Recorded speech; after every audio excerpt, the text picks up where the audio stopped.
Bonjour à toutes et à tous, voici l'analyse du SP500 et de l'euro-dollar pour le mardi 4 novembre. Le SP500 reste à portée de fusil d'une grosse zone de résistance 2020-2040 points, zone de résistance liée au dernier point haut effectué et aux résistances obliques de long terme d'un canal haussier de fond. Une phase de correction technique reste tout à fait légitime pour deux raisons, ou même pour trois raisons. La première raison, c'est la vitesse de reprise de l'indice sans pause depuis le point bas à 1813 points. La deuxième raison, c'est la divergence baissière qui commence à apparaître sur l'indicateur MACD flèche rouge. Et la troisième raison, c'est le caractère très suracheté de l'indicateur RSI à 21 périodes de 4 heures. On peut s'attendre maintenant à une petite phase de correction technique, soit impulsivement baissière avec un retour vers 1980-1975. Si ce niveau ne tient pas, on pourrait aller vite rechercher 1960-1930. Au cas où on corrige de façon assez latérale, on pourrait dériver entre 1975 et 2000 pendant quelques jours, voire quelques semaines. La décision de la Banque centrale jeudi influera certainement sur le marché européen et ou également sur le marché américain. Donc 2020-2040, c'est la grosse zone de résistance maintenant que l'indice devrait avoir du mal à déborder dans l'immédiat.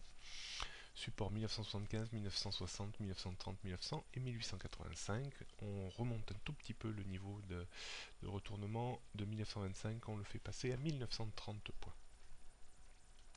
Du côté de l'euro-dollar, on confirme bien entendu la sortie de cette zone de congestion horizontale qui correspondait également à une petite correction technique haussière depuis le premier point bas atteint à 1,25 début octobre.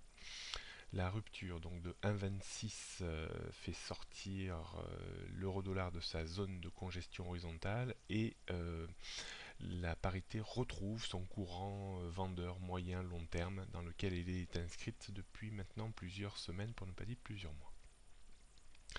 Le premier niveau de support important reste situé autour des 1,24. On a atteint hier quasiment 1,2440 au plus fort de la baisse dans la nuit. L'indice, la parité tente de se stabiliser un petit peu au-dessus de 1,25 qui reste un niveau de support intéressant. Mais la tendance reste quand même orientée à la baisse et tôt ou tard, avant la fin de l'année ou au début de l'année prochaine, un risque de baisse aux alentours des 1,20 n'est vraiment pas du tout à exclure.